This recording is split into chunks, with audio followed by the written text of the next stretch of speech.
Hello everyone, আসসালামু আলাইকুম। চলে আসলাম আবারও মাইসেলফ কুকিং এর নতুন আরো একটি রেসিপি নিয়ে। আশা করি সবাই ভালো আছেন। তো আজকে আমি তৈরি করেছি খুবই মজাদার, খুবই হেলদি একটি পুডিং রেসিপি। আজ আমি তৈরি করেছি কলার পুডিং।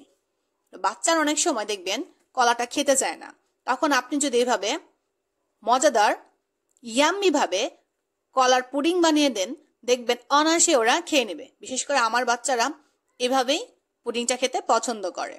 তা আমি যেভাবে তৈরি করেছি সেটা আপনাদের সাথে শেয়ার করছি। তো দেখতে পাচ্ছেন এখানে প্রথমেই আমি নিয়েছি দুটো কলা, দুটো ডিম আর পরিমাণ মতো দুধ। এখানে আপনি লিকুইড বা গুঁড়ো দুধ যে যেটা পারেন নিতে পারেন। তারপরে দেখতে পাচ্ছেন এখানে আমি ডিম আর কলার মিশ্রণটাকে ভালো মতো মিক্স করে নিচ্ছি।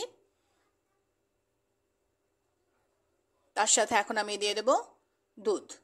তা আপনাদের যাদের ব্লেন্ডার আছে বা হ্যান্ড বিটার যেটাই থাকুক, আপনারা ব্লেন্ড করে নিতে পারেন যে যেভাবে পারেন। দিয়ে দিলাম একটু লবণ আর পরিমাণ মতো চিনি। তো লবণ আর চিনির স্বাদটা সম্পূর্ণ আপনার উপর ডিপেন্ড করে, যে যতটুকু খেতে চান ঠিক ততটুকুই দিবেন। সবগুলো উপকরণ এভাবে ভালো মতো আমি মিক্স করে এক সাইডে রেখে দেব।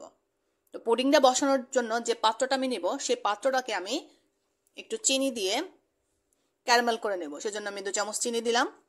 চুলোতে সুন্দর করে আমি এটা ক্যারামেল করে নিয়েছি। দেখতে পাচ্ছেন আমি একটু গাঢ় কালার করেছি। তার মধ্যে ছিটিয়ে দিলাম কতগুলো কিশমিশ। তার মধ্যে আমি ঢেলে দিলাম আমার কলার এই মিশ্রণটা। সুন্দর করে এগুলো সেট হয়ে গেল। এটা বসানোর জন্য আমি একটি পাত্রে প্যান নিয়েছি, সেখানে আমি একটি স্ট্যান্ড বসিয়ে দিলাম। তো দিয়ে দিলাম নুমক পানি।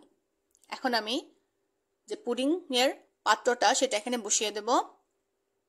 ভালো মতো মাঝারো আছে প্রথম দিকে আমি ঢাকনাটা দিয়ে দিয়েছি, পরবর্তীতে আঁচটা একটু কমিয়ে দিয়েছি। 20 মিনিটের মধ্যেই আমার এই কলার পুডিংটা হয়ে গেছে। আপনারা আপনাদের টাইম মতো দেখে নিতে পারেন। তো দেখতে পাচ্ছেন যখন আমি ঢাকনাটা এভাবে উঠালাম কতটা সুন্দর একটি কালার হয়েছে। একটু খেয়াল করুন, বোঝার উপায় নেই যেটা শুধু ক্যারামেল পুডিং না কলার পুডিং।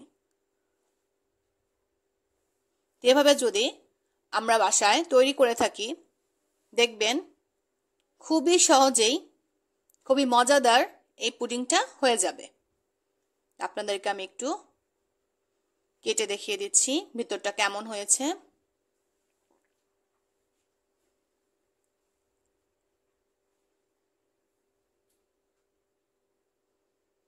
খেয়াল করুন